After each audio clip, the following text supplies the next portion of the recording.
akkor elkezdenénk ezt a mai rendezvényünket. Jó napot kívánok! Én Horn Gábor vagyok, a Republikon Intézet egyik munkatársa sok közül, nem olyan sok közül.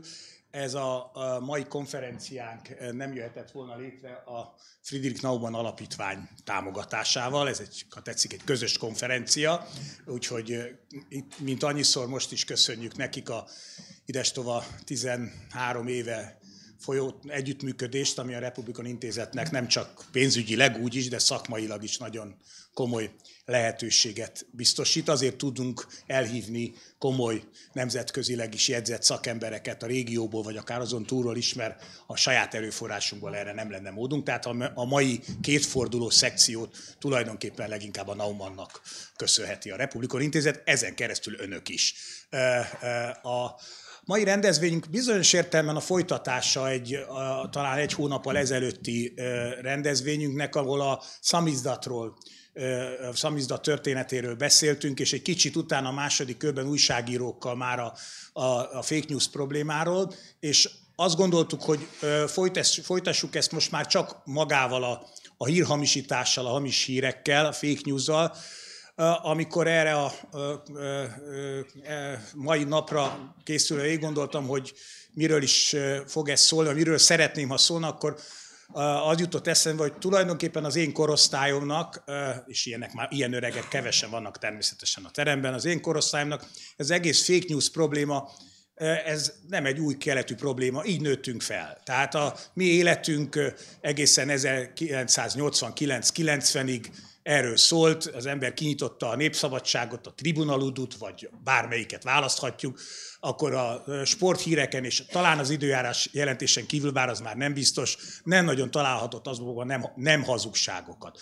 Megtanultunk a sorok között olvasni, így nőttünk fel, így szocializálódtunk, és tulajdonképpen erre akartam utalni, hogy a szamizdat volt az a forrás, ahol az ember, legalábbis az én fajta ember, megtanulta, hogy lehet ez másképp is. Hogy tulajdonképpen a hír akár igaz is lehet. Én nagyon meg voltam arról győződve, amikor a 80-as évek végén elkezdtük azt, hogy akkor legyen Magyarország most már tényleg más, hogy az én gyerekeimnek már nem kell ezt megélniük. Nem kell a sorok között olvasniuk, nem kell, a média lehet egy valódi forrása annak, hogy milyen világban élünk. Nem gondoltam, hogy valamikor 30 év múlva konferenciát fogunk arról rendezni, hogy megint ott tartunk, ahol 1988 táján, 89 táján tartottunk. Csak egy személyes, zárójeles példa, mert számomra egy megrendítő időszak volt a 1986. április 30-án, talán erre is néhányan még emlékeznek, de abba hagyom aztán az emlékezést. Innen nem messze a Tabánban voltunk a szokásos LGT koncerten, ami akkor már egy hagyomány volt. Éppen aktuális feleségemmel, aki 3 hónapos terhes volt a éppen aktuális x-edik, nem olyan sok van, gyerekemmel, és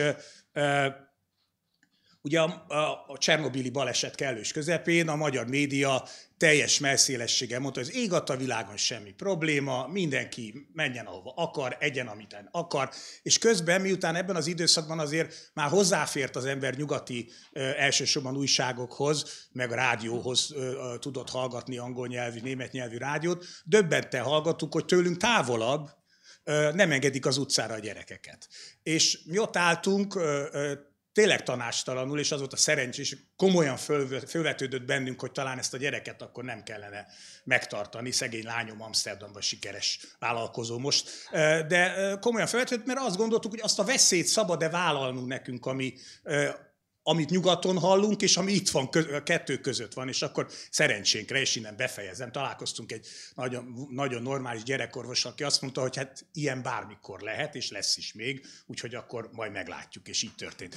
Csak azért mondom, hogy ilyen világban éltünk, ez volt a megszokott, és most megint kezd az a megszokott lenni. És még akkor is így van ez, hogyha az ember tudja, hogy heroikus küzdelmet folytatnak médiafelületek, internetes felületek, néhány rádió, televízió, ennek az ellenkezőjéért, de a bizalom megingása rájuk is vonatkozik. És éppen most egy hasonló probléma, ugye ez az egész koronavírus ügyben, az emberben naponta merül fel, hogy elhiggyem azt, amit ezek mondanak. Tényleg ez van.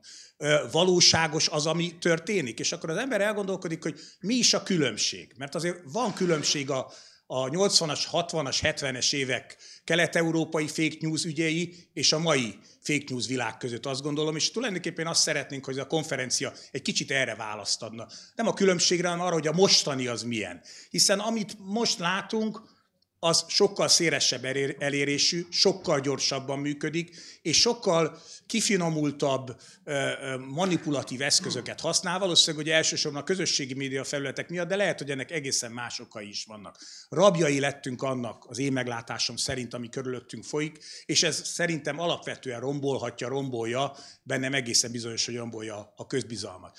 A mai beszélgetésünkön tehát ez lenne a témánk, tulajdonképpen 3 részből is áll a beszélgetés, a konferenciánk. Az első felében Tanja Porsznikot elnök asszonyt hallgatjuk meg, aki a Vizió Institútnak a képviseletében fog a média szabadság helyzete a térség országaiban címmel egy bevezető előadást tartani.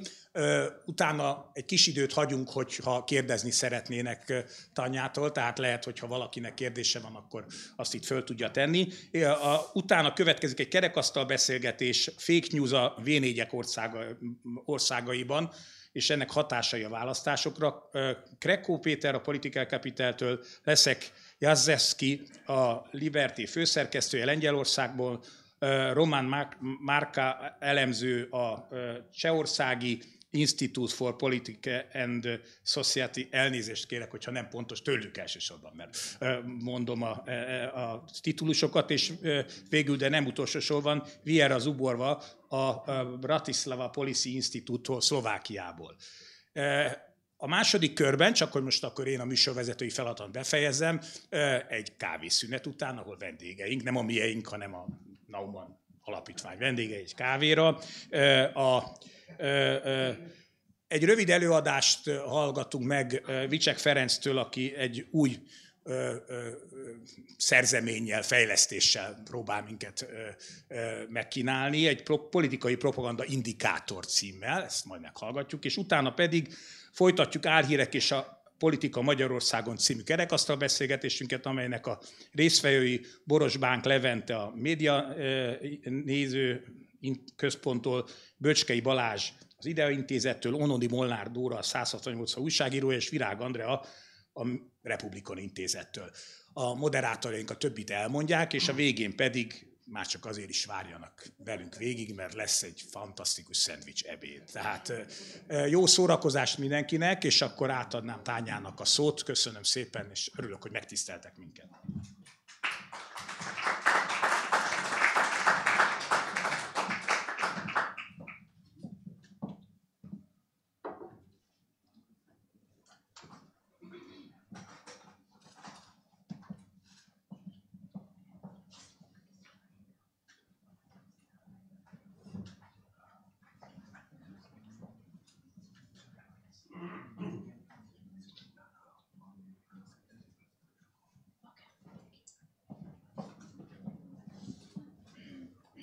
Good morning. Thank you for having me. Thank you to the Republican Institute. Thank you for all of you to be here. This is my first talk that I'm giving on a boat. So this is exciting, but it's steady. So I don't think I'm gonna fall, but it's exciting to be in Budapest to talk about this topic, and as I said, to give my first talk on a boat. Today we are talking about an important subject, and I was asked to give a little bit broader perspective on it. I will be talking about a study that we do, and it's an annual study, so I will be relying on that data. And hopefully this presentation will give you introduction to the debates that will occur later, and maybe also give you some other thoughts and maybe questions that you will have later on. You may always contact me after the presentation, because there won't be enough time after my presentation. You can email me, you can contact me, and I will be happy to answer any questions that you might have today or any time afterwards. So the topic is freedom of the press, freedom of the media, freedom of expression, freedom to information. It's a very broad subject. And let me start. So this is the report that I'm relying on. It's the Human Freedom Index. If by any chance you were here at a Republican Institute where I gave a talk 2 years ago, I talked about that index at length. Today I will be focusing only on one part of that report. We have by now published five editions. The latest one came out in December of 2019, so just 2 months ago. That's the one in the middle, and the previous ones are on the side. And we are publishing this annually, as I mentioned. A very important point before I move forward is that the latest data that we have in the report is from 2017. So that has to be kept in mind when we are going to be talking about the scores and interpreting them. The Human Freedom Index. I am one of the co-authors, but I don't think it's sure. I invested in my co-author, invested a lot in this project, and also other people that have been involved and are still involved. But why is this project relevant, and why is it important? Why is it gaining traction all around the world? One very important aspect of it is this is the broadest measurement of freedom that ever existed in two ways. In the number of countries that it covers 162 countries at the moment, and it aggregates 76 indicators. Out of those 76, I do have to stress that some of them are already aggregated, which means that if we decided to put them apart, we would have maybe 150 individual indicators of human freedom. Unfortunately, you can't really see the map, but what you could see in the report very well is that the darker shades of any color that you pick symbolize the freest country. So the world that is the most free, and those that are the lighter shades of a color are countries that are not so free. Of course, there are countries that we don't cover yet, and those countries are also, they are on the map represented in a gray color. The structure of the index, just to give you a sense of where our topic is. So we have two sides to the index, personal side and an economic freedom side. Within the personal freedom side, we have 7 categories. Within that 7 categories, you can see, I hope this is pointing, this one, which is expression and information. So I will be talking, when I will be presenting the numbers today, I will be talking exclusively about this category. So expression and information category. Just to show you what these 7 indicators are, it is journalists and other staff that works in media being killed, then them being jailed, laws and regulations that influence media content, political pressures and controls on media content, access to cable and satellite, access to foreign newspapers, and the last one is state control over internet access. Now, regarding this list, as you can see within the brackets, I listed sources that we use. For our index, we use only third-party sources. That is very important information about our index. We don't put together any indicator on our own. We take a credible source, and then, of course, we treat the data, but we don't come up with these numbers on our own. So this is important to note. And within this category, there are 3 sources that we use. As you can see, the first one for first 2 categories is committed to protect journalists. Then the following 2 are from Freedom House, and the last 3, maybe you don't know. French Ministry of the Economy produces a wonderful database on many aspects of not just freedom, but other areas of our life. And we take these 3, the final 3 indicators from their database. Another point about these indicators is that, as you can see, the first four, you could maybe say this is about freedom of the press, freedom of the media, and the remaining three are more about information, access to information. So it's the other side. So it's not just, we don't talk about whether journalists and everyone that is engaged in freedom of expression through these channels is not hindered to express their point of view, but also whether people on the other side have free access to this content. This is a little bit more detailed about the two indicators that I will go back.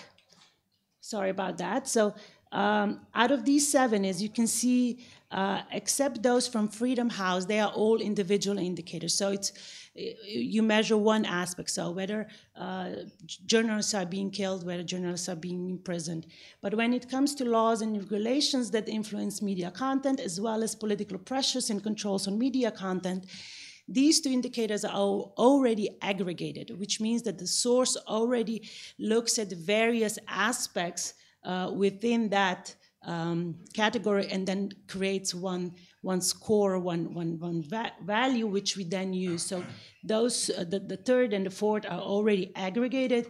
And for anyone interested in what lies under that aggregation, I will not go into this, but there's a list that we, of course, provide in our report what it's measured under those two categories that we resort on the Freedom House to provide us data on. So now about the results. I do apologize because maybe you cannot see it, but I will try to explain as much as possible. And if there are any questions later on about it, I'm happy to elaborate. So the first slide is showing you, so the latest data is for 2017, as I mentioned. So what you see in the main tab here, so the main part of the graph, this is 2017 data.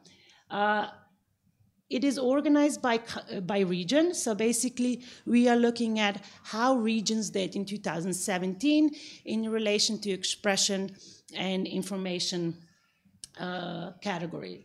I don't think this is any surprise, this ranking. We have North America and Western Europe at the top, followed by Oceania, and then it's Eastern Europe. And if you look at, I will note that this is 2017, but if you go back to any data that we were able to collect and we do publish, you would get about the same ranking. Basically, you would have North America, Western Europe at the top, followed by the Oceania, and then Eastern Europe would be 4th or 5th. So it's like there are no big jumps in the last decade that occurred when it comes to regions. Now, unfortunately here, I don't know if you can see this part of the presentation shows what happened between 2018 and 2017. This is, we go back as far as 2008. We were not able to collect data going even further than that. So what happened between 2008 and 2017 in these regions?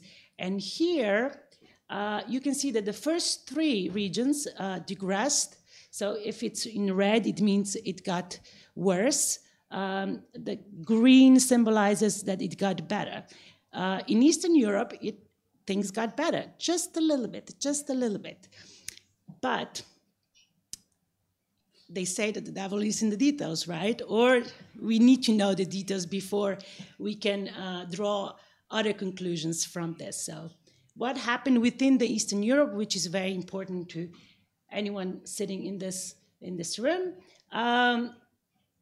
This is a list of countries that we include at the moment in the Eastern Europe region. We can also call it Central and Eastern Europe. Basically, it's the Visegrad, it's the Baltics, it's also the Balkans, and going also to including Russia, Ukraine, and Belarus. don't be surprised, we also include Greece. There was a lot of discussion whether we should put Greece in Western Europe or in Eastern Europe. We finally decided to put it in Eastern Europe for various reasons, but please, I will note that here because a lot of people jump and say, how come Greece is in this group? So, but important to note is, so this again, the main part of the graph is showing you how things were in 2017. Now, Estonia is at the top, Czech Republic, Lithuania, Cyprus, Slovenia, and then you find Hungary here, and you find Poland here, and you're like, well, but we hear so many bad news lately, from these countries when it comes to this topic. Well, that's because when you look at this part of the presentation, you can see that these countries that we are very worried about have digressed on this indicator of freedom. So these countries are basically Hungary. If you look at this side of the graph, Hungary, Poland, Greece, Serbia, Montenegro, Russia, and Ukraine, if I remember correctly, are the countries that have decreased on this measurement of freedom.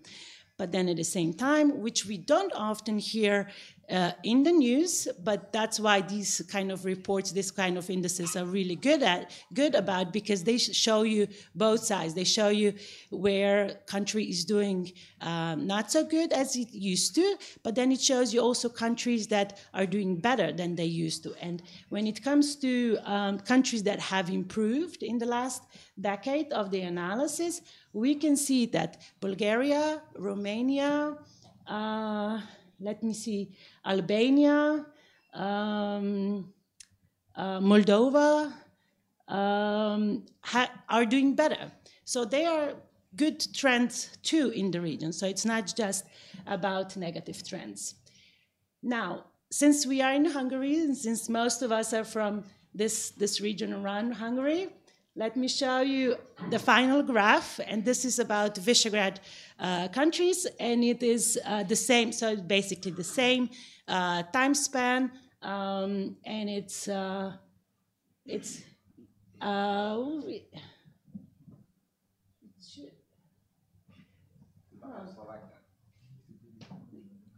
there, but you can't see it, so I don't know. This is magic. I don't understand.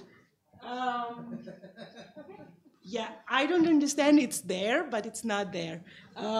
So if you were able to see the presentation on the screen, you would see that Slovakia and Czechia are doing more or less the same. So the situation hasn't changed, hasn't improved, hasn't deteriorated. It has stayed at about the same level.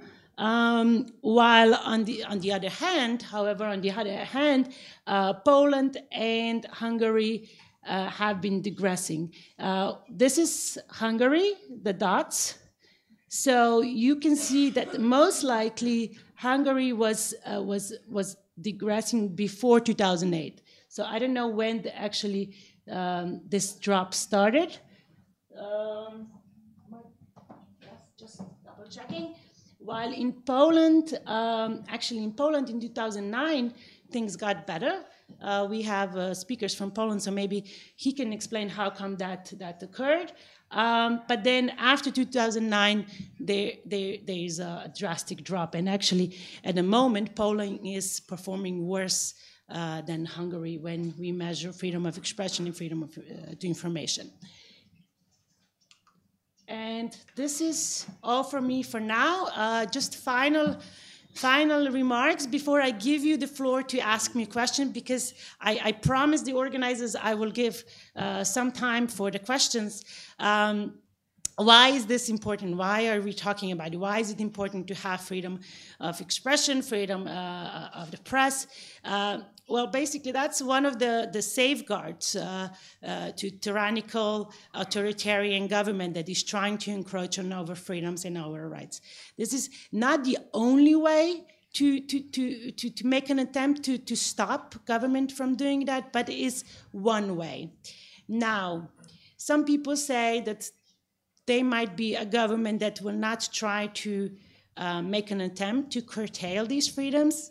I am not so positive about it. I think any government will try to curtail these freedoms in some extent. So we are not talking about bad governments and good governments, that they are governments that will not try to do that. All governments are doing it. It's just a matter of the scope, of the extent, of actually visibility. How much it becomes public that governments are doing that. So that's my second point on that. And then my final point would be that there's a distinction between journalism and opinion making. I think this line has become blurred, or kind of, some people forgot about what journalism is supposed to be about. I think this is going to be discussed in the panels today too. It's that many journalists have forgotten what their role is, what it's supposed to be, and they have become opinion makers. And there's a difference between if you are an opinion maker or if you are a journalist. And if we then enter also these opinion makers presenting facts that they know are not true, or basically when they are not trying to present both sides to the story, then we enter dangerous territory. And this is the dangerous territory, not just of fake news, but basically misinformation that can be used for various purposes. And that is something that all societies around the world are tackling with and trying to figure out how to mitigate it. But the question is whether we are tackling it from the right angle, whether we should attack this misinformation with arguments and facts, or whether we should silence them. It's a question. I don't think we should silence them. I think we should go about with arguments, with truth, with putting ourselves out there to present why that is not factually accurate what they are presenting. So that's all from me from now. Thank you very much. I will be happy to answer any questions that you may have. Thank you.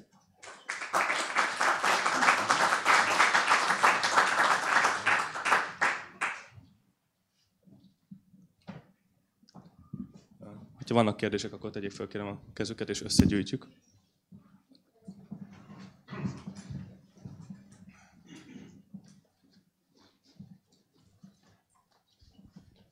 Thank you.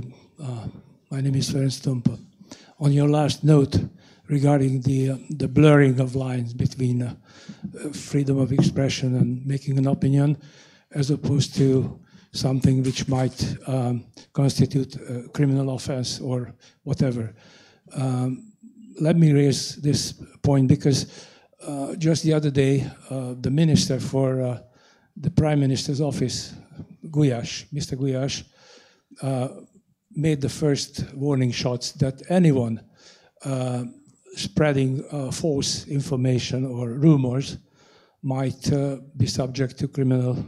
It might constitute a criminal offense. So my question is whether you considered rumors per se in this framework which you used, or how do you deal with this issue? Thank you.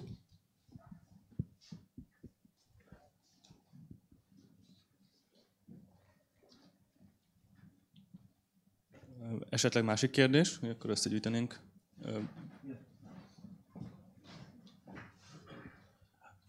Hi. Since you're from Slovenia, I was actually talking to one of your celebrities a couple of years ago, and he and his wife were talking about the problem of the size of countries. And the size of countries matters, of course, with press because the advertising audiences, etc. And they were actually quite scathing about Slovenia amongst themselves in front of me. I just wonder what you think about how media organizations can maintain their independence in view of the limited resources of smaller countries versus, say, Poland, Köszönjük, illetve magyarul is fel lehet tenni a kérdéseket, hogy Tanyánál van elvileg egy fordító.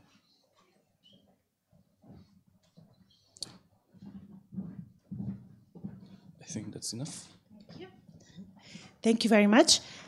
So regarding the first question, well, there are two ways that a state can go about false information. Basically, the first one, which is an accepted one, and it's in many criminal codes, is they are basically if anyone is spreading false information with an intent to hurt another party, basically it's about defamation. That is a criminal act already. So if you can prove that, so if the injured party can prove that the information was false and that there was an intent to hurt that party, then of course that person is injured party. Now another thing is when the government or any other I would say entity comes out and says, I'm going to adjudicate whether something is false information. So it's not about a court adjudicating it, but it's like someone who self-imposed himself to decide whether something is false or not. And that is very dangerous because that can be used for other purposes. And that is a dangerous territory that I don't think any government should go into, because that is basically saying, I as an individual know what is true and what is not true, but that it's not the executive's role, the executive government branch of the government role to adjudicate on that. It's the courts. So if the courts are doing it, sure, I think it's the right way to go about it. But any other attempt, I would be very skeptical and cautious about. Your question about independence and the size of the country. Well, I kind of understood you were asking about two aspects, the size of the country and financing of these actors. I think the size of a country don't matter that much. It might be actually an advantage if it's a small country, because you are catering to listeners, viewers that you know much better versus if it was a big country and you were trying to cater masses. I don't see how that could... Maybe the question you were trying to ask about independence is because everyone knows each other and therefore there are connections and people rely on, they depend on each other. They have history with each other, then there is a problem, yes. Then you have also a question, not just about whether they are independent, but whether they can be objective, even if they try to be, even if they make an honest attempt to present a story in a projectable way. The question is whether they can do, because they are so intertwined with their circles, with everything that is going on, that it's, I think as a human being, it's hard to detach yourself from any story that also involves you, your family, and your life life being and so forth. In terms of financing, if you meant just in general, I think journalists are struggling everywhere. It's hard because also there are a lot of other people that now have become, on par with them, like in terms of the reach and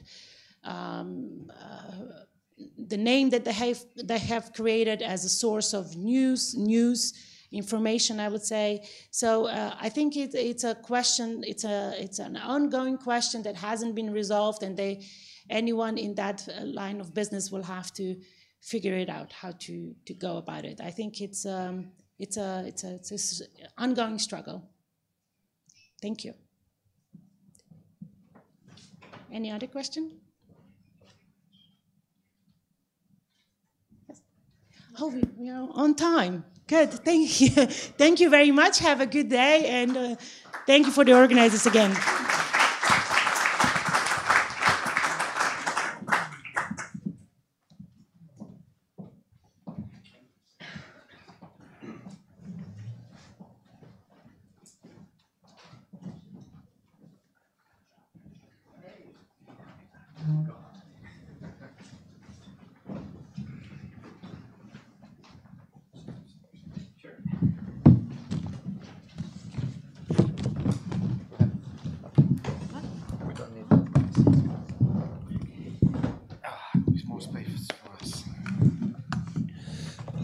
Thank you very much. Thank you, Tanya, for the very interesting presentation.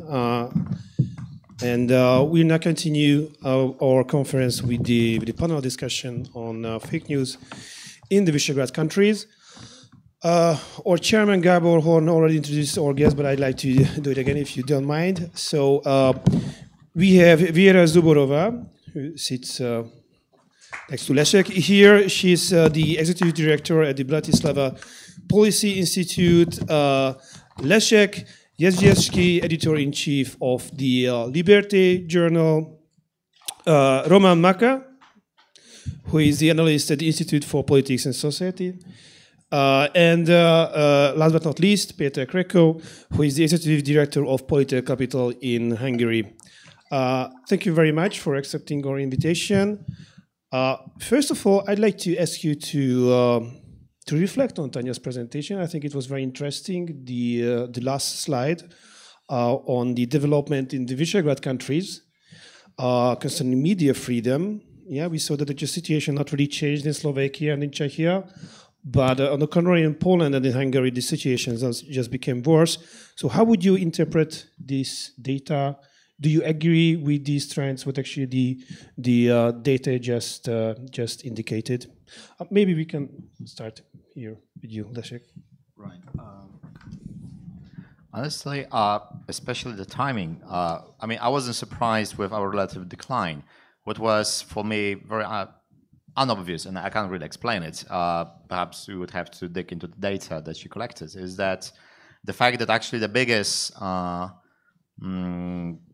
drops in the media freedom actually occurred in 2009 and 2013, and actually, at least the kind of common knowledge would be that, especially in terms of the public media, the biggest crisis came after 2015, where the Law and Justice simply took over and created the propaganda tool out of the public media, which were imperfect but relatively. Well, I would refrain from using the word objective. They were not really creating narratives as they now they simply serve as a tool for the propaganda of the government, and we don't see any significant drops after 2015. And I would disagree that the media landscape in Poland is worse off than in Hungary, even though perhaps you could argue that the media freedom in Hungary is doing pretty well. From what I know from takeovers and closing the popular newspaper or media portals recently, in Poland there is no lack of the anti-law and justice media. In the mainstream media, there is a big television, there are several big newspapers and weeklies. I would still say that in the mainstream media, the anti-law and justice media is stronger. The internet perhaps is different. And I believe that in the Hungary, it's a very different landscape. So yeah, that's my basic remarks, but we can perhaps discuss maybe where actually the worst stuff, you know. So we are, according to the data in Slovakia, the situation in 2017 is just like in 2008.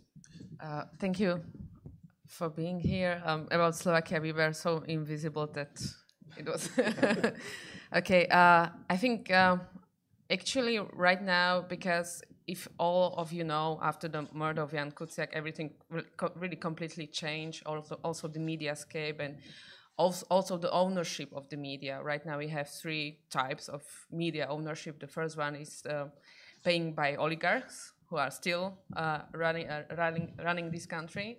The second is paid by philanthropes and really, let's call them pro-Europe, pro-American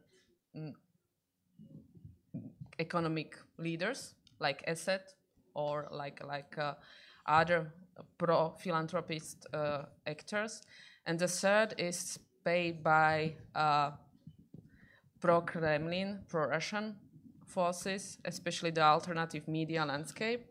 And right now we are, I think, and this is the way why we are so stable, because these three actors are balancing it together. So, and we will see after the election this Saturday what happens with the media landscape, with the discourse, with the ownership, and how maybe the new coalition will be able to force the oligarchs and the media that is owned by them to act officially, normally, and formally. So this is my input in the discussion.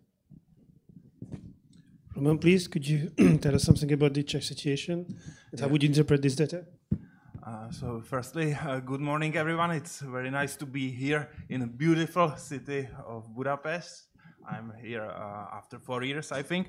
But about Czech situation, yeah. So as we saw, Czech Republic in comparison with other V4 countries is like at the top, and you have also comparison of this Eastern Europe region. So I think we are on the second place after Estonia. Yeah, but so we don't see any like significant changes with these factors you are counting the index from. But what we see in the Czech Republic, so we are getting down in a press freedom index. Few years ago, we are in the first 20 countries, like most press freedom countries. Now we are getting down. We are on the 35th place, and it is caused because every big media was bought by some person or some groups and so on. Yeah. Also, there is the richest Czech man, Petr Kellner. He has a big business in China, and also his company paid for like PR agencies to publish positive news about China and so on. And for our information space, there was a milestone year 2014. As we remember, this year it was a start of Russian aggression against Ukraine, migration crisis, terrorism, and so on. And many of fake news websites, mostly pro-Russian, mushroomed in the Czech Republic. So we have dozens of these fake news websites, and they are like, their share is about 25% of Czechs. And it was followed also by many activities on social networks. We could see a big campaign with about 100,000 followers and big viral potential, and it was called "We Are Here at Home." It was so-called patriotic campaign against migrants and Muslims, and it was absolutely anonymous, but I did an investigation and I discovered that behind this campaign is a Czech citizen living in Dubai. So it is a campaign against Muslim and Islam organized by Czech living in Dubai, and accidentally he was a professional businessman in internet marketing and PR, and this campaign was full of speeches of Vladimir Putin and content from Russia Today and so on. Yeah? And what we can see as a new factor, it's a little bit different than media, but it's a chain emails, and they are targeting mostly older people, and we saw it in year 2018 with presidential elections, and many mostly older people were targeted by this email saying that the candidate against Miloš Zeman, Jiří Drahoš, is like paid by Soros, typical story. So he wants all Africa in the Czech Republic. So he is doing some bad things with children, and his father was a member of SS, and every story you can imagine. Yeah? So it is the situation in Czech Republic, but I agree with the index you mentioned. So it is kind of stable, but with the new elements. Peter, you're not just as a political analyst, but also as a researcher. You're focusing on hoax, fake news, misinformation. So could you tell us something about the Hungarian situation? Yeah, I think just in a very nutshell. First of all, thanks a lot for the invitation. Very important event, and yeah, I had the honor of listening to your presentation, Tanya, 2 years ago. So good to see you here again. I will slightly disagree with a few points you raised and agree with some others. I think what is probably the most interesting thing about media models and their relationship to disinformation is that it's absolutely not obvious.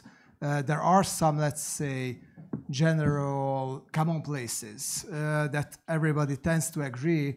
But on the other hand, there are a lot of exceptions. So these are not real rules. For example, a really diverse media, mainly in private hands, leads to less disinformation and more informed public.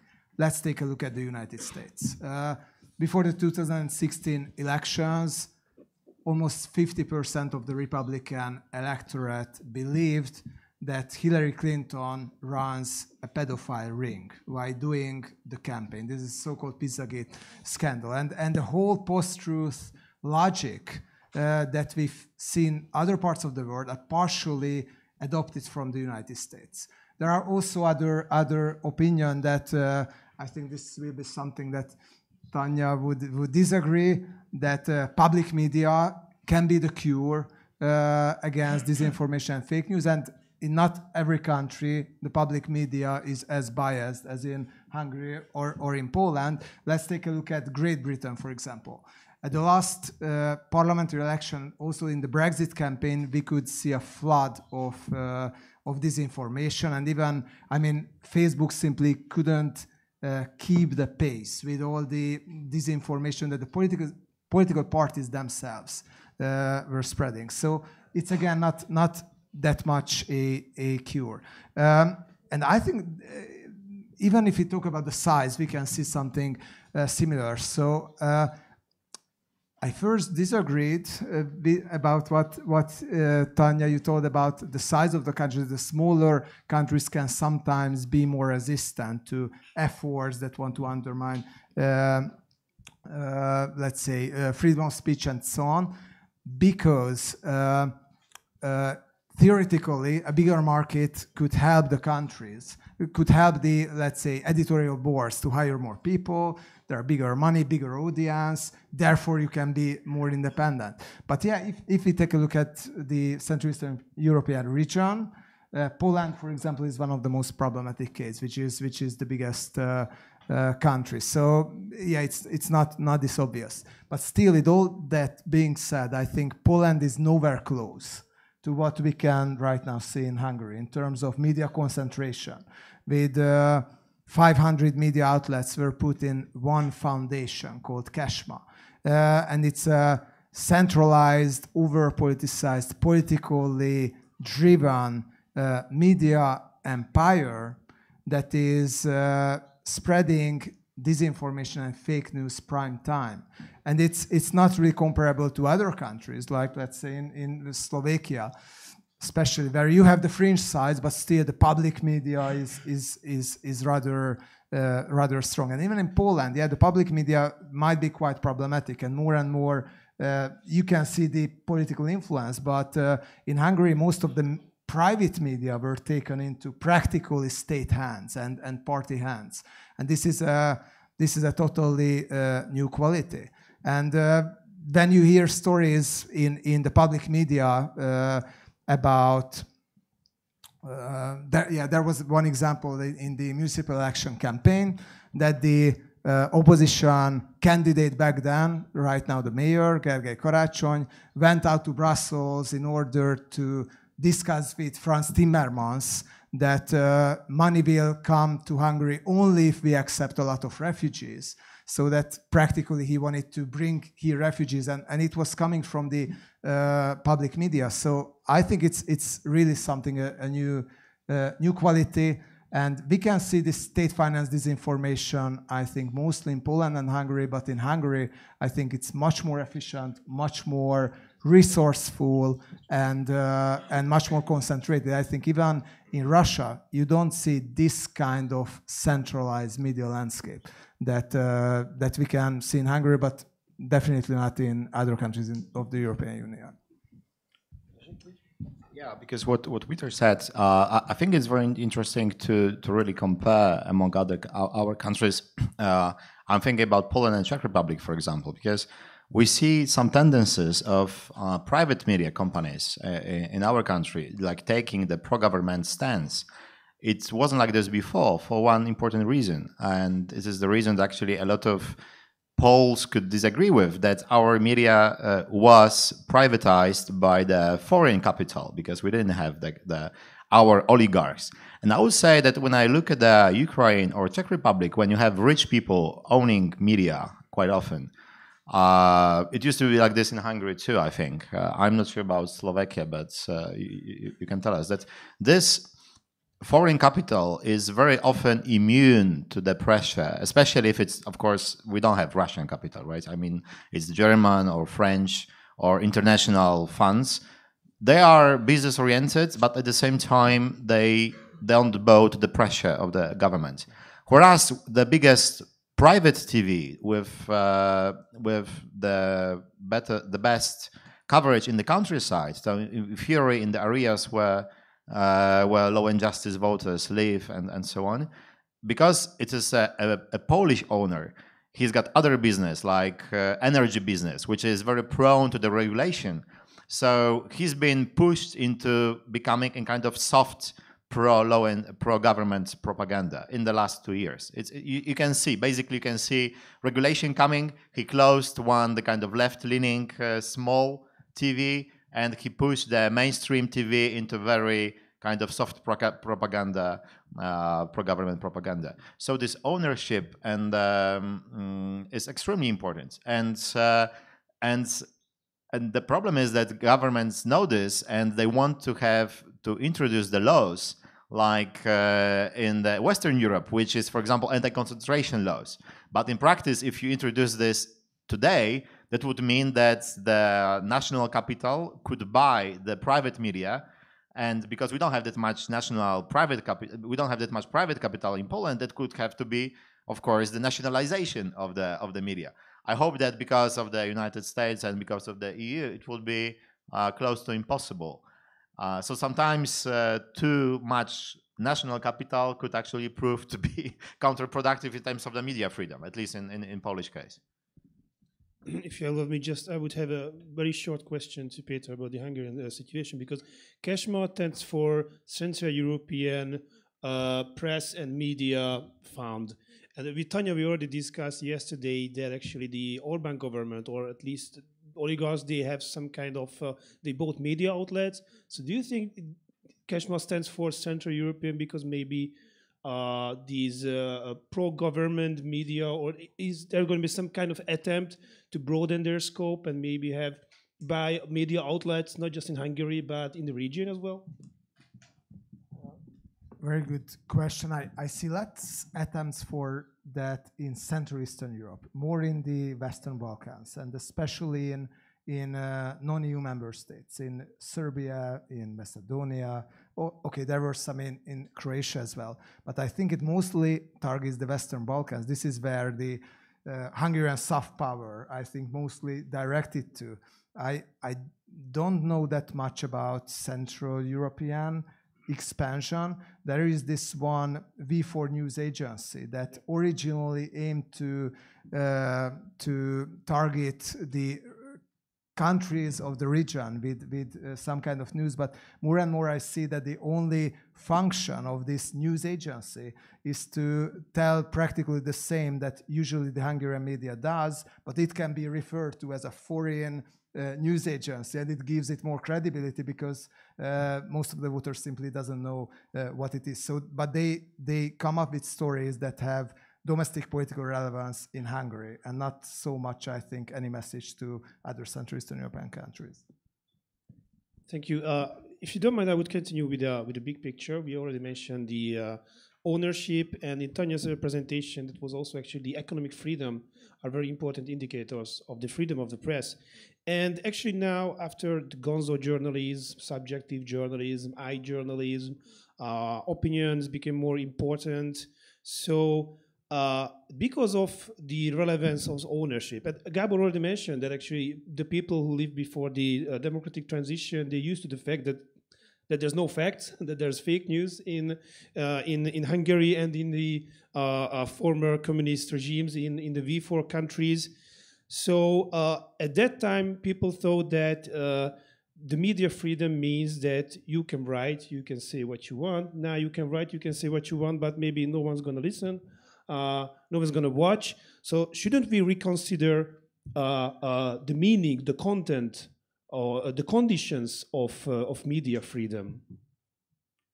Check, maybe we can continue the same order. When you say we should reconsider the media freedom, what do you mean? What are the conditions to have a free press? Because after the transition, we thought that maybe we have a free press if you can write down what you want, but shouldn't we reconsider it? Yeah, I mean, honestly, when well, it's a very general question. It's like of course, the free speech comes with responsibility, you know. And the problem is that with media, if you write the same thing on Facebook and you write it in your newspaper, if you write it in your newspaper, you could go to jail. If you write it on Facebook, well, maybe they will delete your post, and that's all. So if you say something abusive on the public TV, they can shut down the program, or even private TV, because there is a lot of regulation. The internet is not regulated at all in terms of responsibility for what you say. And there is anonymity as well possible, right? So that's why you can have Russian trolls or pro-government trolls. So that this is not, and the kind of real media struggle to be like the social media, but they can't for obvious reasons, right? They can't be so radical ever. They can't. They try to be. No, I see the problem is that I don't see that much a problem if the kind of traditional media could preserve this kind of struggle for truth and objectivity. But honestly, it seems that almost no one is expecting them to tell us the facts that we don't like, you know? It is like you almost want to hear what is like really confirming your prejudice at the beginning. And I don't say it's not only about the, you know, pro-Orban or pro-Kaczynski people. It's the same with us. It's like, it's very difficult if you are in the public sphere, if you're on Twitter, followed by, let's say, pro-opposition people, like in my case, and you write something that is criticizing the opposition. Wow, they said that you are actually supporting the government. You are the traitor. You know, it's very hard to not to bow to such pressure, especially if you depend on these people, right? Because if you are a big newspaper, you've got advertising, you are independent of the well, direct responses to your readers. At least for some time, you could write the truths that some of the readers don't like. But this connection is becoming more and more direct. More and more journalists are just influencers, and the same for politicians. It's like sometimes it's hard to say who is a influencer, like a commentator, political commentator, who is a politician. Because politicians, most of them, they have no power at all. They can go on a TV, they can, you know, speak, they can say something radical, they can say something that will be circulating for 24 hours. So there is a tendency to be more and more radical because it means visibility. It's very rarely connected closely to any truth at all. So I don't believe that, you know, the regulation would be great if it could solve any problems, but it rarely does. I believe we have a structural problem. We can't really we can't really regulate and tell Facebook what to do. I believe that after what we've seen in the last, well, let's say 8 to 10 years, we should perhaps think more of the internet media, like social media, like YouTube especially. For example, we don't talk about radicalization of YouTube, but YouTube really, you can see that if you're following some, let's say you are interested in anti-immigrant issues, right? So you read about migration, then you can read something about the hard right, maybe people like, Brexit Party and so on. And then you kind of getting into more and more kind of harder stuff. Then you can see perhaps ultra-right. Then you can see swastikas and Hitler, because you always are pushed a little bit. You always get something harder and more radical. And YouTube is the main source of information for people who are like under 25. And they don't really watch TV at all. And I think the problem is that we can't really, dictate United States what to do with the social media and the YouTube. But I believe we should think of them more as we think of the traditional media, with the responsibility. I really strongly believe that with the influence comes responsibility. And I think it's been almost invisible in our debates about the influence. We talk about taking down the trolls and taking down the Russian propaganda, but it's really just a small problem. It is not the fake news that is a problem. The real news are the problem. It is the real news that elected Donald Trump. It is the real news that made Brexit happen. It is the real news that made Orban, scare Hungarians into like 60% of support. It is the real news that made the anti-liberal and authoritarian government happen in Poland. And also it's because of the liberal news which followed the narratives of the far right. And we have to solve this problem, not just take down a couple of websites. Viera, what do you think? What are the conditions of independent journalism? In Slovakia or in general? In Slovakia, okay, there are again two groups. I will be loving to have my groups. So the first group is like really independent journalists. They are becoming the owner of the news media houses. For example, Deník N, if you know them, it's a popular online media house that is right now owning also in Czech Republic Deník NCZ, and it's becoming more and more stronger. It is the one media that is becoming like or creating new narratives towards fighting fake news, combating fake news, and also the most popular Aktuality SK, where Kuciak was written in the past. It is owned by German holdership. So still the impact of the foreign owners in Slovakia is really connected towards their openness, protecting of the liberal society, protecting of our democracy. But we had it during the Mečiar regimes. TV Markiza was the first television who came up with this narrative of fighting liberal democracy against Vladimir Mečiar. So we have it rooted in the society that only the foreign owners could somebody build the trust towards civil society in Slovakia. But if we are speaking about fake news, about the ethic of the journalists, it's becoming harder for me to divide between public opinion makers on the Facebook and journalists that are commenting under the news. And this is really hard because what for me is the most negative sign of Facebook or online media behavior is that those people normalize the radical behavior.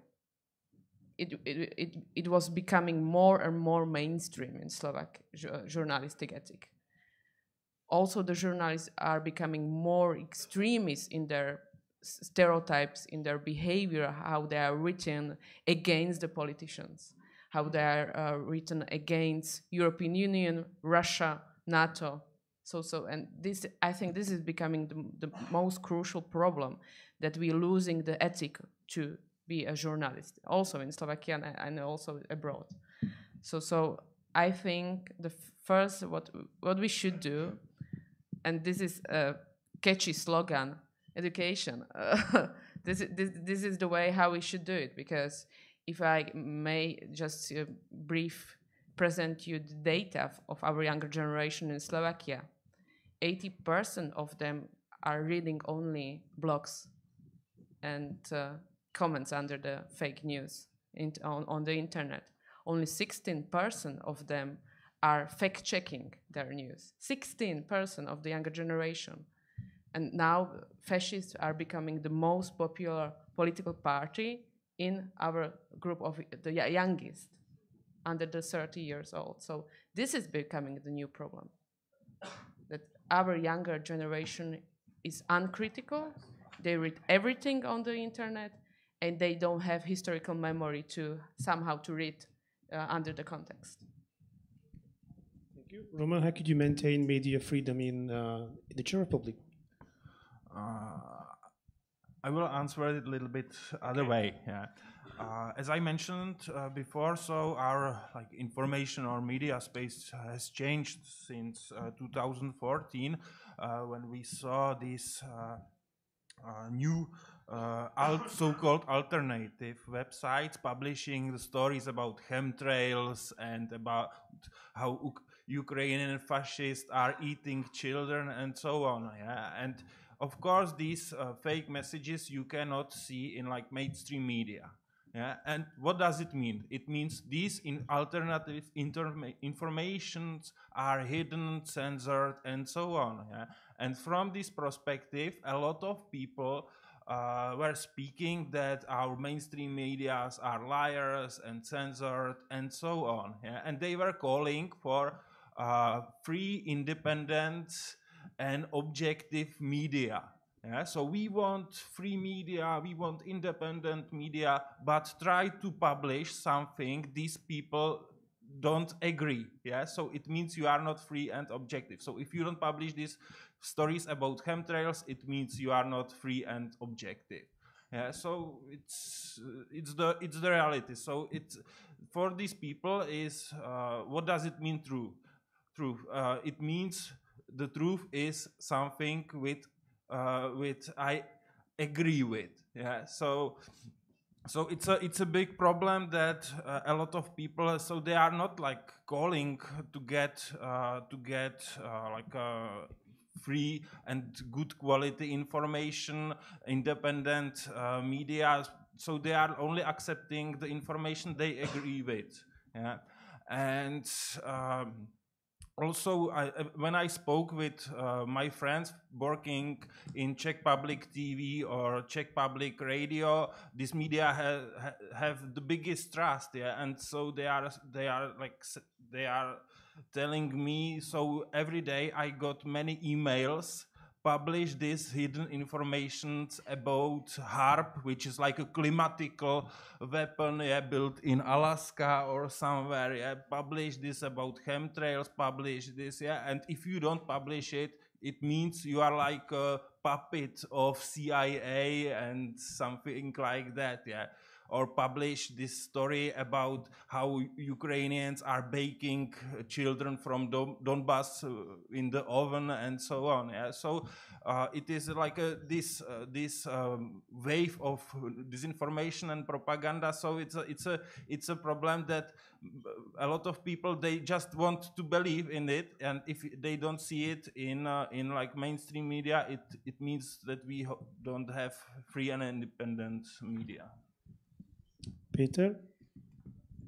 I think Roman raised a very important point. I think we usually tend, and practically all of us, of course to different degree, but tend to rather agree or tend to think that what we believe in is true and agree with and assume that we are always right. And we are, of course, less fact-checking ourselves as well, the positions that are closer to us than the ones that are more distant. So I think no one is really, how to say, no one is free of biases. And of course, it's not even a, I mean, we shouldn't even set it as an ideal goal that there will never be any kind of misinformation, biased information, so on, because this is how we process the information. but wish we would have the same problem in Hungary that you just mentioned, that good journalists want to do their good work in the public media and just receiving mails from chemtrail believers on that publish this and that, and of course they don't do. I had the chance, I was invited in both the Czech and Slovakian public media, and I can tell that the quality between them and what we can see in Hungary is really, it's two different universes. And even if, of course, the whole concept of public media is in a lot of sense problematic, but still I think it matters that if the state in that respect could, let's say, set some kind of rather good or not bad example. Just one reaction to Leszek's point. I think that, sometimes real news is a problem, but fake news is increasingly a problem that can really decide elections. So there were investigations in the United States and in 2016 that showed that the top fake news pieces took over in engagement and share and popularity. The Facebook from the real news. So it's simply fake news trumped real news in the Facebook scene. And in Hungary as well, in 2018, the whole campaign of the government was a totally fake story, that George Soros wants to bring a lot of refugees to Europe and to Hungary, destroy nation state. Everyone is their puppet. And it's a huge, big empire that destroys everything. The amount of money that George Soros spent a year here in Hungary is about the 10th of what the government spent in a year on the campaigns against George Soros. And still it worked perfectly. So both can be problems. I would like to add, so, and also what we listen in our society, so there are calls that this media should be balanced. It means you have one opinion for this topic and against this, and so it means like if you speak about terrorist attacks on World Trade Center, so you have to have one like a serious journalist, analyst, or whatever, and on the other side you have to have some person working with conspiracy theories and something like that. And there were such a nice example of the result of this attempt to balance this debate. So it was on Czech Public Radio a debate between a professor of astronomy from Czech Academy of Sciences and supporter of, so he was debating with the supporter of theory of flat Earth, and maybe you saw a few days public radio, and so few days ago there was a man from United States. He was also supporter for this theory flat Earth, and he like.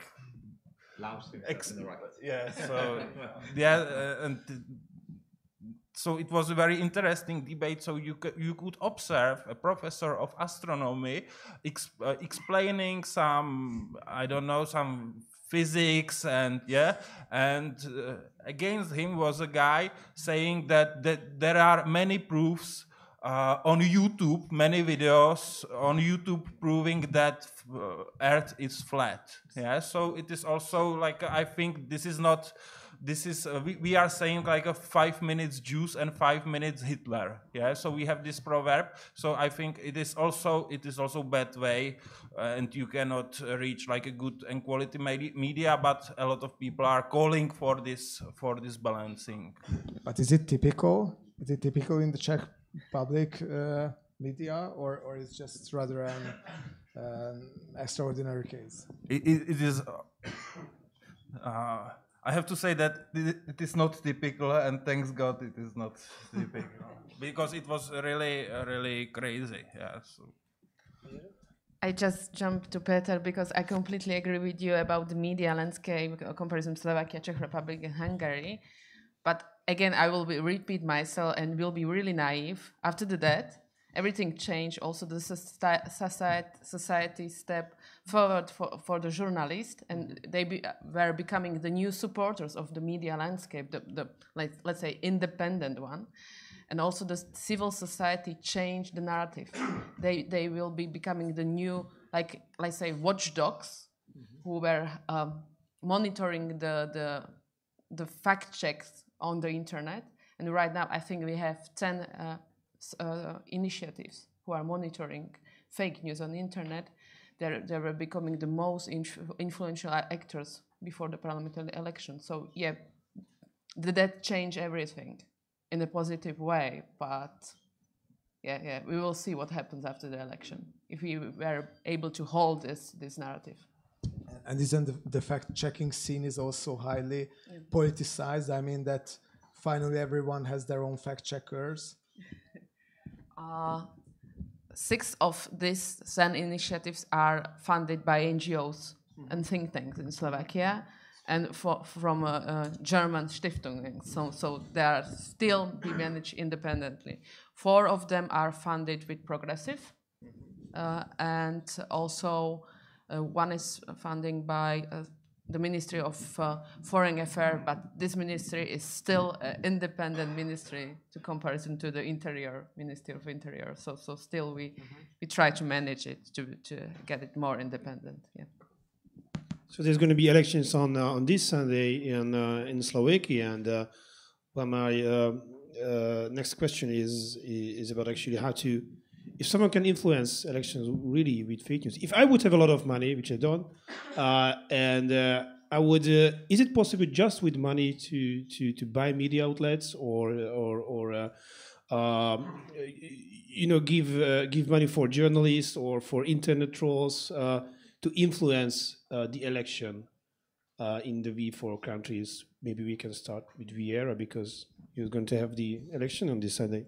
For example, if you know Kotleba political party, the fascist political party that is right now a mainstream political party in our government, they have the cheapest campaign actually right now, the cheapest one, but they are the most successful actors at the online sphere because they have so many volunteers who spread the fake news and disinformation. So they don't even need to have money to change the discourse in the online sphere. Because they have to pay for the trolls. It's not paying trolls. Come on, there are really volunteers that believing that Kotleba will be the next change towards Slovak political future. So they're managing it to build an online volunteering community to promote themselves towards other actors and individuals. And they also change, I think, the way of branding the information. They becoming the new force who really sophisticated, create the narrative of the agent from outside who will be paying by Soros, by the US agencies, who will be these agents like me. I'm the one for them actually right now. We are the most popular foreign agents paid by Soros during the campaigning right now. And they managed to, I think, spread the narrative of the stereotype that liberals, LGBT community, Jews, maybe pro-European thinkers, and also maybe some academics are paid by Soros to destroy the traditional Slovak society. And family also. And this narrative was, I think, the main tool how he was able, Kotleba, to form this bunch of volunteers who are proactive on the online sphere. And even he has the cheapest campaign in the era of Slovak campaigning. Would it be possible to have a serious impact on the outcome of a Polish election promoting fake news and spreading fake news?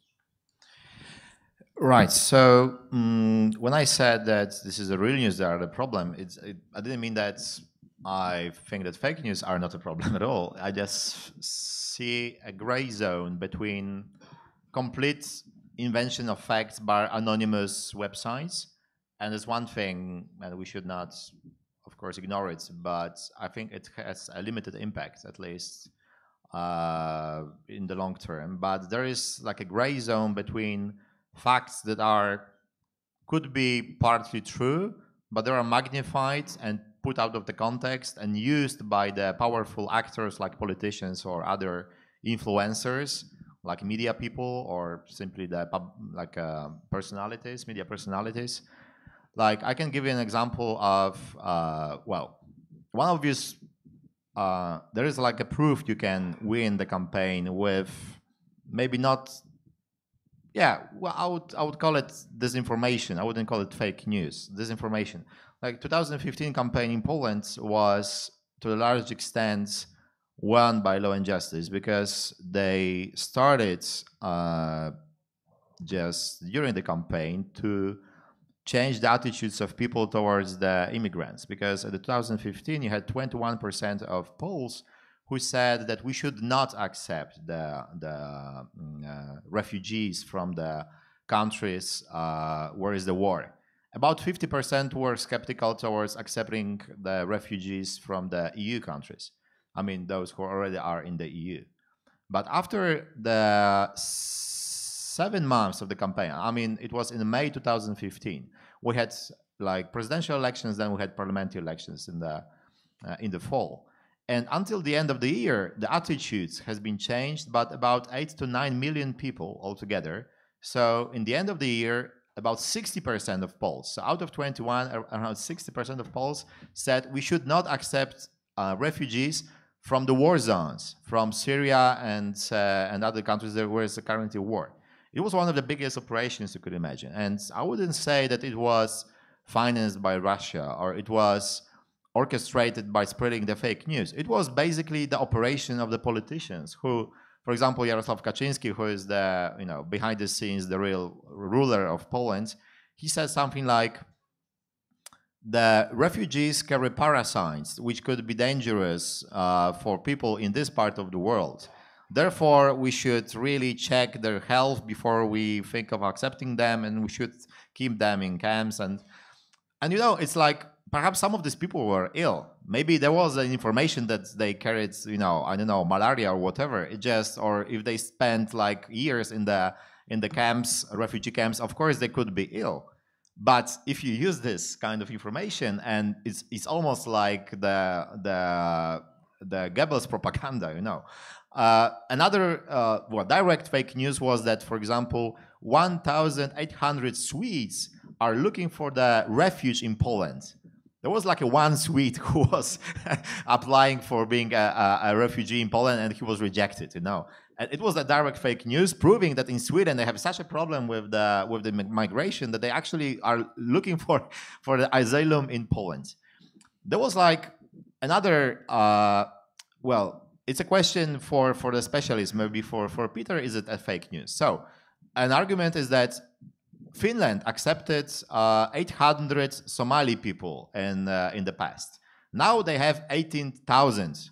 So it is like, because they were joining the families, maybe it was 100 and they made 18,000. So you have to count 100, magnify any number of refugees by 180. So if Poland was forced to accept 6,000 because of the EU regulation, well, that would make them like 1.2 million of people. And we can't have 1.2 million refugees, But no one ever said we should have 1.2 million. And so that's the question. And this is the official stance of some important politicians. Another argument of this anti-refugee campaign. We should protect our people from, I would quote as now his deputy prime minister of Polish government, Jarosław Gowin. He was said to be a moderate conservative. So he said the ISIS is actually blowing up the babies we would never accept blowing up babies in this country. No, we would defend Poland against blowing up the babies. Terrorists would never do this in here. And you could say, okay, perhaps ISIS did it, but what does it have anything to do with Poland or the refugee issue? And what is interesting is that you could expect that this kind of things would happen directly after some terrorist attack, right? The Charlie Hebdo attack. No, it didn't. Actually, they went quiet. They didn't say nothing about it. But when there was the Germany attack in Berlin, it was during the campaign. It served well their purpose. So what I want to say with this short, well, perhaps I'm boring you a little bit with something which happened 5 years ago. It's so important that you have actors who have the audience, who can influence the audience, and they can interpret the facts. And the politicians these are the people who can create or counter the narratives. And they were extremely, extremely agile in doing this because they knew what are the values of the Polish society, so protecting the families, for example, and the security. So they took some imagined, most of it was imagined fear, and they applied it to these values. And this is extremely efficient. The problem is that the other, let's say, side can't really do the politics of fear well, or politics of creating the powerful narratives, which would apply to values that people respect. But I think it could be done. I believe it could be done. May I just jump in? Yes, it was the same situation 5 years ago in Slovakia before the parliamentary election. Robert Fico, a mainstream politician who was becoming the main leader of the anti-immigration thesis about the millions and millions Muslims who will rape our women, the Catholic women. So, and he opened the Pandora's box, a mainstream politician, and after 2016, fascists entered to the parliament. Only who gains the support from this fear was the fascists, not Robert Fico and Smer SD, because they were losing preferences, and the Kotleba was rising. Roman, these different Russian fake news sites, do these have any real impact on Czech politics, or is it just something which actually lunatics are reading? Yeah. So there was a poll, and there was said that 25% of Czechs is trusting more to these so-called alternative websites than to traditional media. But if we speak about like impacting elections and their results, so there are different types of elections, and if we see parliamentary elections, so there is no chance in the Czech Republic to build like a one-party government. So it is about like creating coalition, and what we see in the parliament. So there is a as I mentioned, different types of these fake news about chemtrails, and so these narratives are supporting agenda of the Communist Party, and also like a quite new party, Freedom and Direct Democracy. So it's analog of Alternative für Deutschland and this Marine Le Pen, Matteo Salvini, and so on. And and this party is chaired by the Tomio Okamura. So it's a typical Czech name, Tomio Okamura, and now he's like a leader of Czech nationalists. And he is like against migration and multiculturalism. He's the biggest fighter against multiculturalism. His mother is Czech and his father is Japanese, and he was born in Tokyo. And so, but their real power is about like this Okamura's party is oscillating between 5 and 10%. So you have not such a big chance to be a prime minister or something like that. But there is a different type of elections. It was presidential elections in 2018 between Miloš Zeman and Jiří Drahoš. And Jiří Drahoš, he was a professor, chairman of Academy of Sciences, and he was not well known to the public. And it means you can create a story you want about him, because people, public, they don't know, they know nothing about him, yeah. And what we see, what we saw in this campaign, yeah. So all these fake news websites or social networks campaign operated from Dubai by Czech professional working in marketing and internet and PR. So they were supporting Miloš Zeman because Miloš Zeman is a patriot and he's fighting against Islam and migrants, and he likes Vladimir Putin, and he's like for these traditional values. And Mr. Drahoš, he wants all migrants, yeah, from Africa. So he's paid by Soros and whatever you can imagine, yeah. And behind this campaign there were, of course, Russian and Chinese money, especially there are officially Czech companies, but with interest with Russia and China, yeah. So there is an airline company, Travel Service, so they finance campaign of Miloš Zeman, and Travel Service is owned, I don't remember the exact share, yeah, but they are owned from Chinese company, yeah, and so on. And you could see all the country surrounded by advertisement, these billboards in the highways or in the cities: stop migrants, stop Drahoš, vote for Zeman. Yeah, so you could see it everywhere.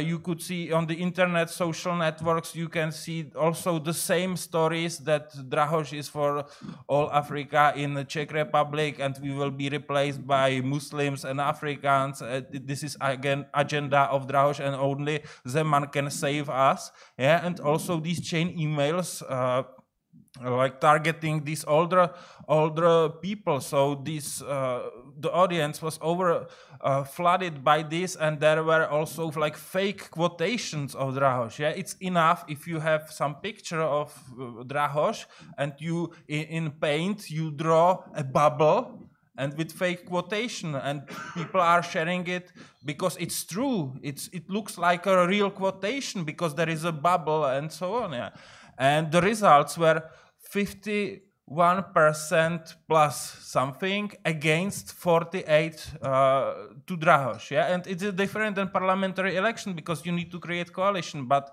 you know, this is like a 1 against 1. Yeah, and I think there could be the impact of this fake news and manipulation can change the final results, because you can move few percent from here to other candidates. Peter, you've made a research at Political Capital, I think, on the impact of fake news in the V4 countries, right? But we all see the same patterns, like Soros, migration, accusing people. What was the outcome of your research? Could you tell us about this it? research? We've done quite a lot of research projects in Central Eastern Europe from different perspectives related to disinformation. Mostly we were focusing on disinformation from Russia or favoring Russia. And yeah, I could just agree with what has been already said, that yes, I think there is, how to say, a bigger organic demand probably in Slavic countries and in Czech Republic, and most notably Slovakia, for pro-Russian narratives because of the history, because of the similarities in the culture and pan-Slavism and so on. But at the same time, we did not see it anywhere else, what we could see in Hungary, that the major source of pro-Russian disinformation is again the mainstream media and the public media and the state-owned media. So Russia Today wanted to open a channel here in Hungary. Sergei Lavrov, Russian foreign minister, told it in 2016 in a public speech. He mentioned the countries where Russia Today will open new offices. Hungary was among them. They even found a journalist in Hungary who could have been the chief editor, Laszlo Just. There was a contract undersigned, but then the Russians abandoned the idea. Why? I think because they felt there is no need to. Why open Russia today if the Hungarian public television spreads, for example, the conspiracy narratives about Ukraine, about the MH17 flight? I mean, this Russian disinformation narratives found their royal route to the Hungarian public through so-called public analysts who just repeated the Kremlin communique, but they are very popular in the public media. So I think there is a difference in that respect. If we take a look at the public opinion, Slovakia seems to be probably the most vulnerable to the pro-Russian, anti-NATO narratives. But in Hungary, we could also see that this very concentrated effort to change the image of Russia had some impact, despite the history that really not plays in the hands of Russia when it comes to bilateral relations and image, and despite the lack of cultural and language corrections. Thank you, Raj. Now I'd like to open the floor for the questions from the audience. We could take a couple of questions, I think, and then the panelists can answer these. So please raise your hand if you... We have one question here. Just a minute, and just a second, and then you're going to get the mic.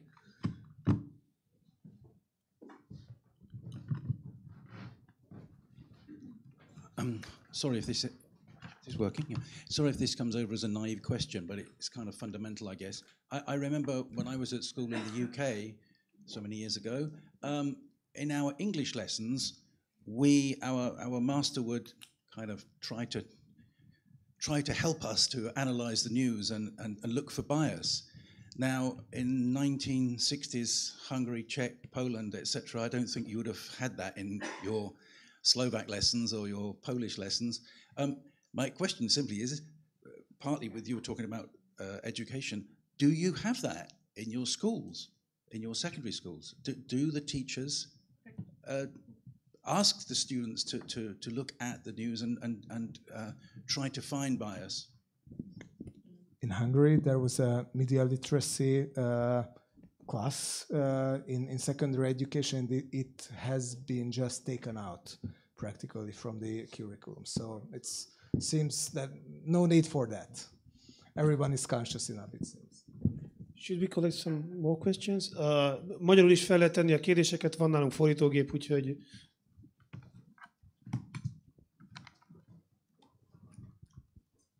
Hello, I would like to address a question and more of a remark as well. It's pertaining Roman's affirmation that everyone wants to believe the truth that they know is true. And the way I feel that one of the major problems is that social media has created bubbles for all of its users.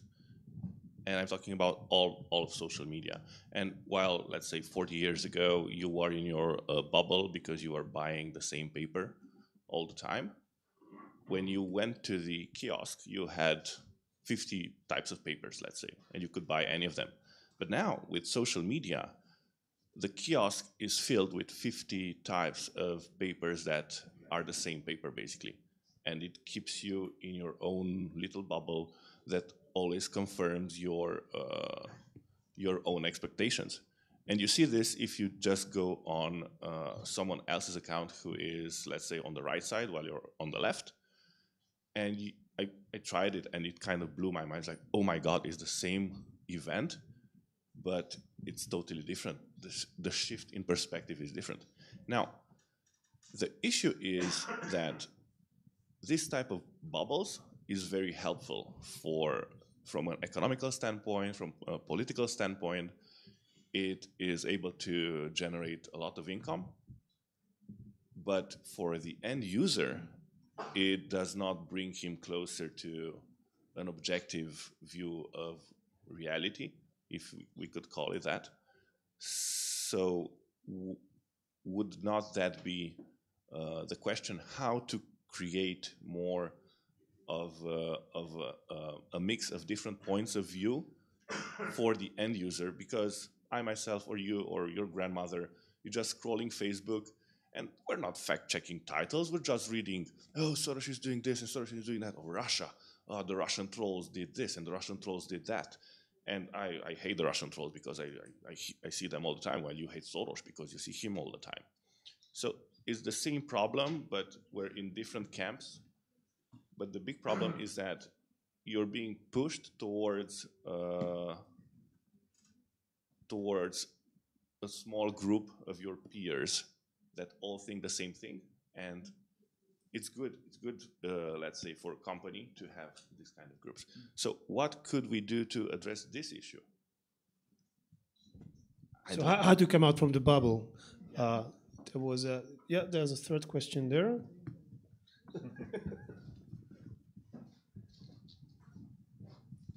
Thank you. I myself find this debate very interesting and very relevant. Let me add the comment. It might be of some use to you. My trade is telecom regulation, and I participated in a telecom conference in Geneva, maybe almost 30 years ago.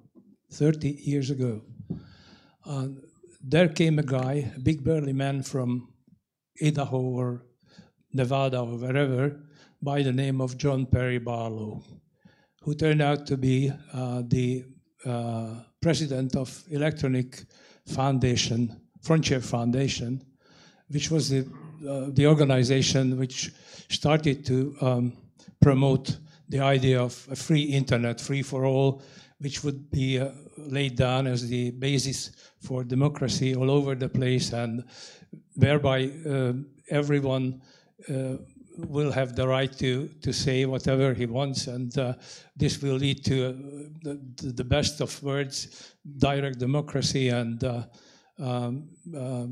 good public policy. Now, if you look back, we should say this was a utopia, and now what you are talking about is a kind of dystopia. European Union and the United States, Japan, all over the place, regulators, agencies, governments are trying to wrestle with the big issue of how to regulate internet, how to protect privacy, how to provide reasonable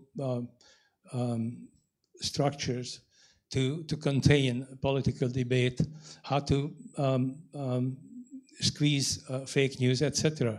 So I think it's never too late to learn from history. All I'm trying to make is that if you are trying to forecast future developments, you should be more careful than we were at the time, back in the early 90s, when we had high hopes attached to the bonanza of internet. Thank you. Thank you. It was not so long ago when Facebook was seen as a tool for democracy during the Arab Spring. So we have three questions here. Media literacy, if it's taught in your country, how to get out of the Facebook bubble, and what about the regulation? And if we can still be optimistic about Facebook and social media as a tool, as a tool of empowerment of citizens, which is, I think, so. Peter, please. Maybe. Yeah, thank you very much, and I apologize. I have to leave after this response. My students are waiting for me, so I have to. I'm not sure they are waiting, but I have to deliver a lecture at least, so I have to be there. But I think your questions are extremely relevant, and I'm quite grateful that you raised that. I think that we should be more conscious about our own biases and check our biases as well, because yes, I think that there is such thing as truth and there is such thing as misinformation, and sometimes it's hard to judge, sometimes it's easier, but all of our biases makes us receptive to a certain extent to some kind of misinformation, and I think that bubbles have their merits, in the sense that, first of all, you feel better in a bubble. So it's like not it's not just by accident that bubbles form, because this is, I mean, similar attitudes attract similar attitudes. And also, I mean, if you are specialized in a topic, I think a bubble can help you to go even further. But at the same time, I do think that we should be careful about easily judging something as fake news, because a lot of things that we are telling, it's for others, this is the fake news. I had the honor of participating on a debate with the spokesman of the government, Zoltán Kovács, and his first sentence was that, I'm happy that you're sitting here next to me because you are the major source of misinformation. So which was quite honoring. I mean, I never think about that I'm so relevant that I'm the major source of disinformation. But he told that, and of course, I mean, it's cynical, it's a political game.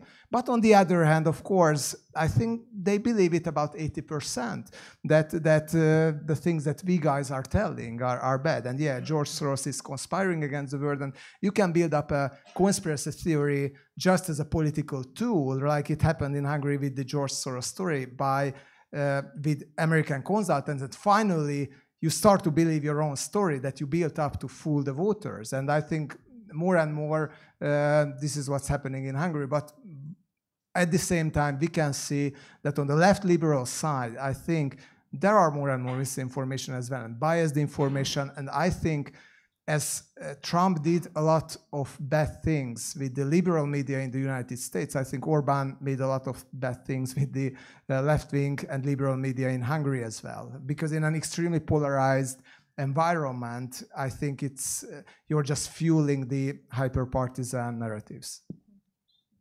Thank you, Roman, please. So I will briefly go through all three questions. The first question about media literacy about in the Czech Republic. So from my point of view, it's underestimated. So it's the role of the state or Ministry of Education. So it is like a substitute by NGOs. So there are like projects One World at schools. And they are like providing for schools education materials about media literacy, organizing workshops and things like that. So there is a still debate how to improve media literacy and to put this issue into school curricula. But it is very slow, long process, because not only about ministry but about something like conservative thinking in schools. So I think it's underestimated. About the second question about social bubbles, thank you for this question, because I see it also as a problem. And you mentioned the conflict right against left thinking, or political attitude. I think because of these social networks and social bubbles, we can see that these two groups are shifting more and more to the different like ends of axis.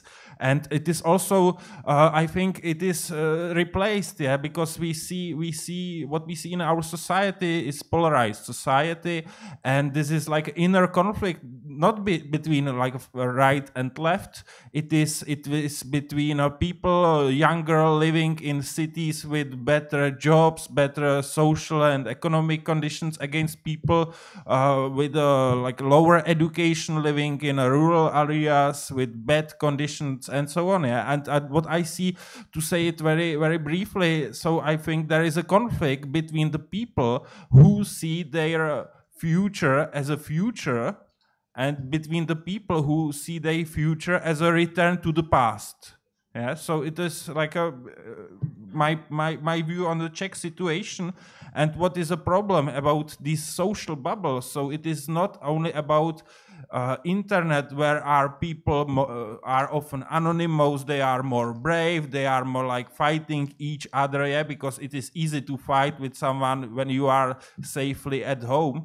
But what is a problem, it is also that we see a lot of families they don't speak with each other because, you know, so you have like a grandfather and grandson, and they cannot speak because grandfather is like sympathizing with Miloš Zeman, and the grandson is against Miloš Zeman, yeah, and they cannot speak with each other, so it is going also offline. And I think there is a solution, and it can be like a solution from the government or whatever. Yeah, I think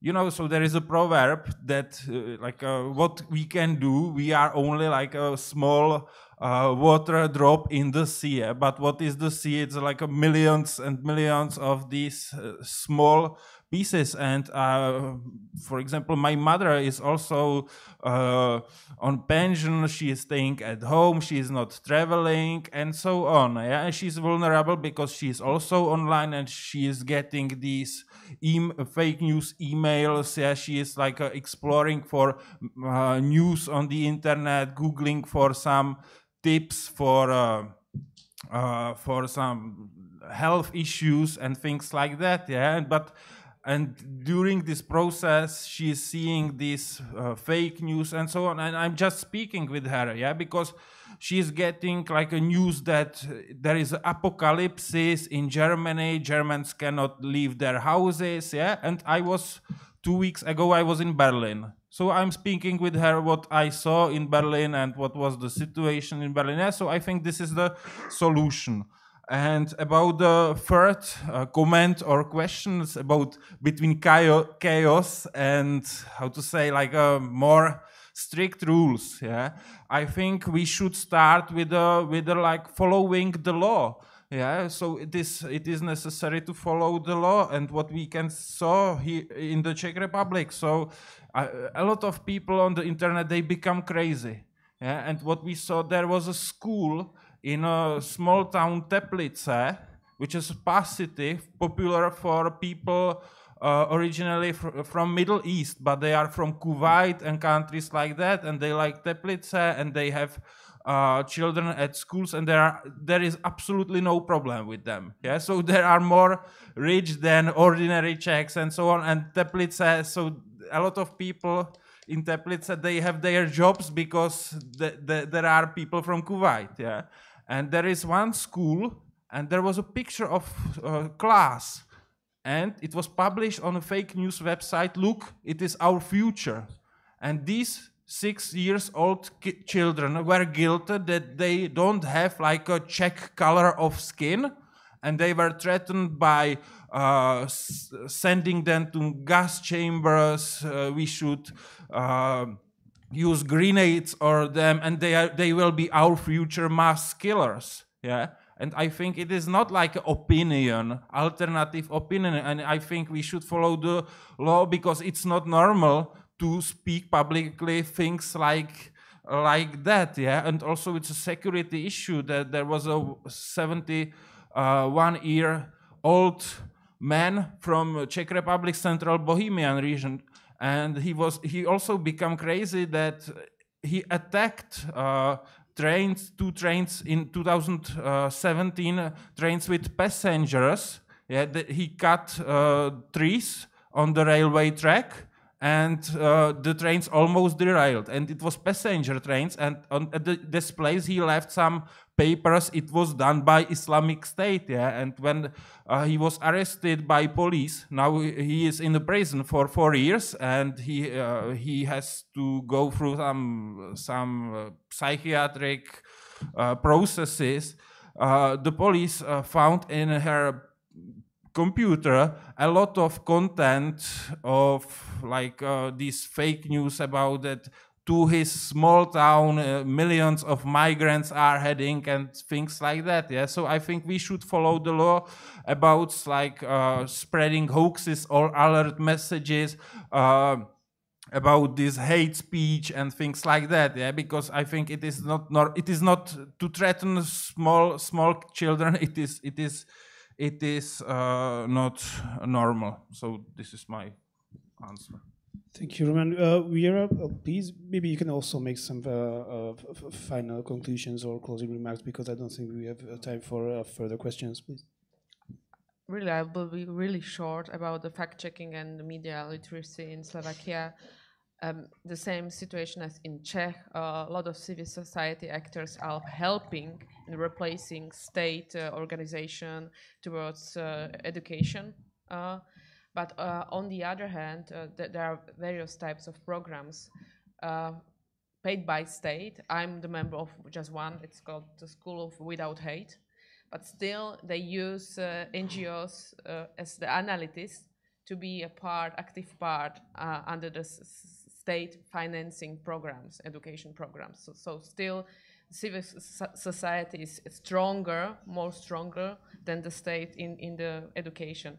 About the bubbles, just one thing, only interaction with the bubbles. We have a social initiative that is becoming more and more popular. The people are in favor to comment under these social bubbles with their own narratives. And if you have a discussion under a fake news story, so the people are becoming more and more maybe open towards other narratives or other ideas. So this is my solution, just to comment under the news, nothing else.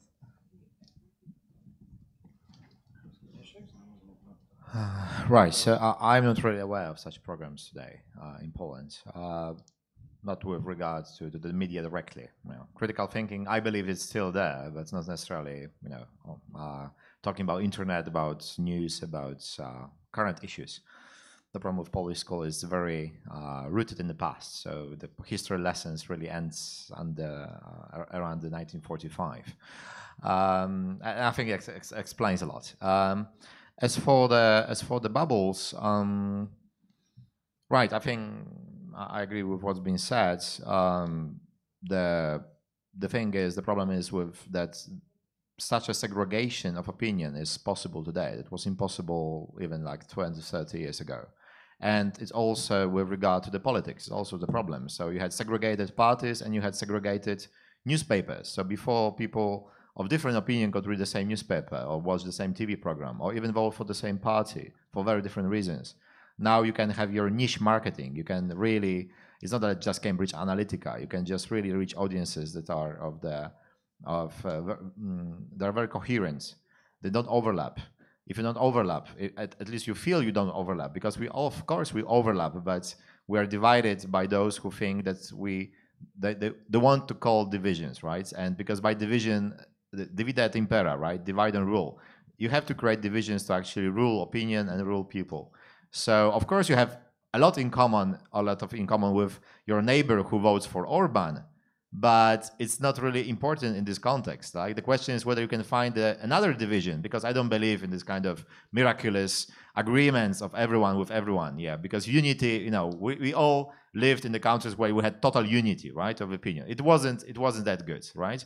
But we can think about different divisions, maybe more healthy, maybe less fake, maybe more relevant. Like, for example, those people who think that we should save the planet, or those who think that the future of our children is important, right? I think even the most radical nationalists would agree that, okay, the future of our children is important. So maybe we should try to keep the country for them in the next 80 years, right? And we start a different discussion. As for the regulation and kind of final remarks, the model for the internet, it's extremely complicated the way that internet works. I mean, I'm not a specialist. I think it's very interesting to learn how it is really regulated, because it's not state regulation, it's not private regulation. It's kind of a mixture of very different. Whoa, we are moving. Okay, I think it's a sign I have to end. The model of the advertising of the internet, I think the advertising model, the dominant model, I think this is the real core of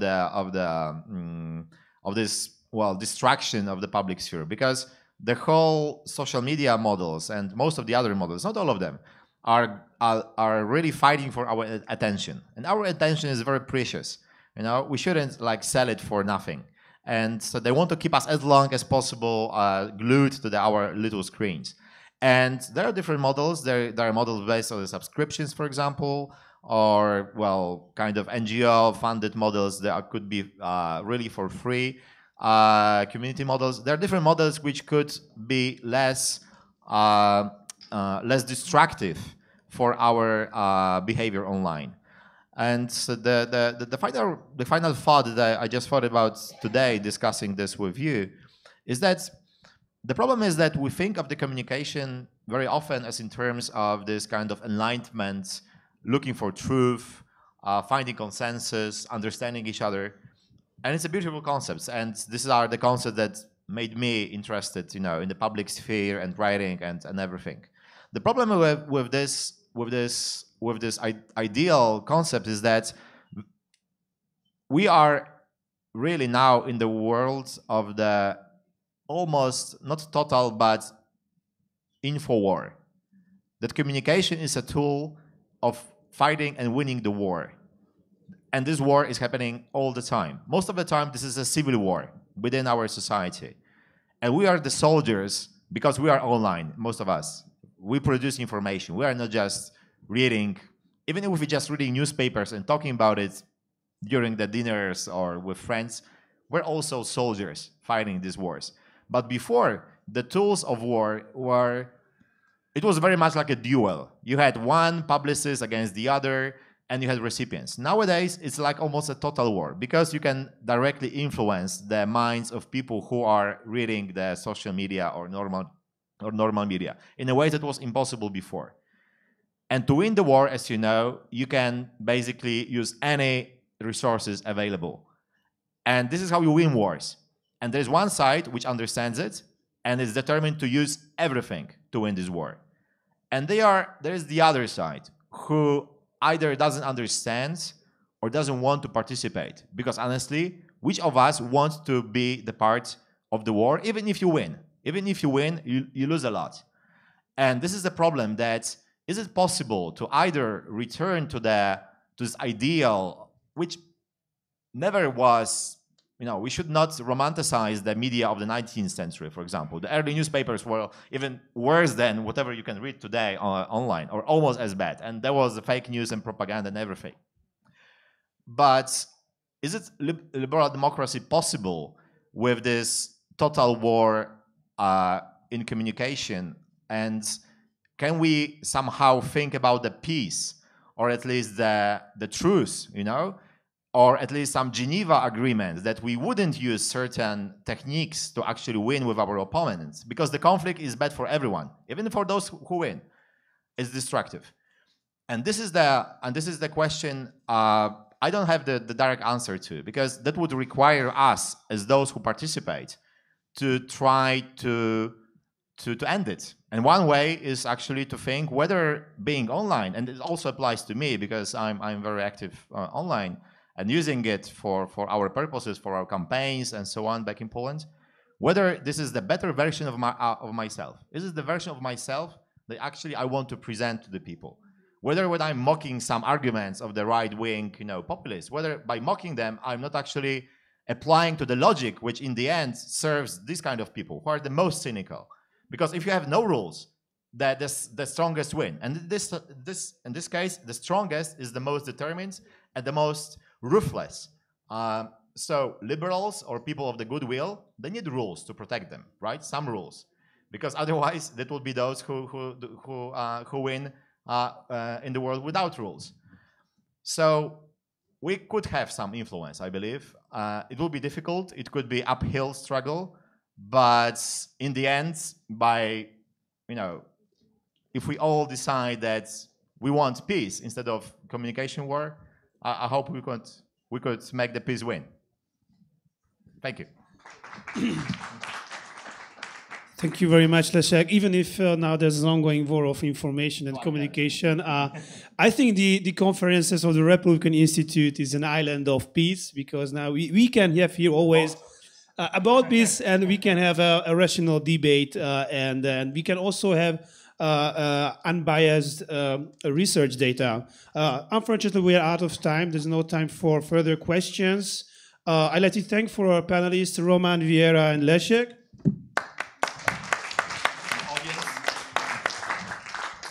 Thank you again for accepting your invitation. Most egy kis szünetet tartunk, és aztán 12 óra 20 perckor folytatódik a rendezvényünk Vicek Ferenc előadásával. Egy kis kávéval tudnak felfrissülni, maradjanak velünk a rendezvény további részére is. Köszönöm szépen!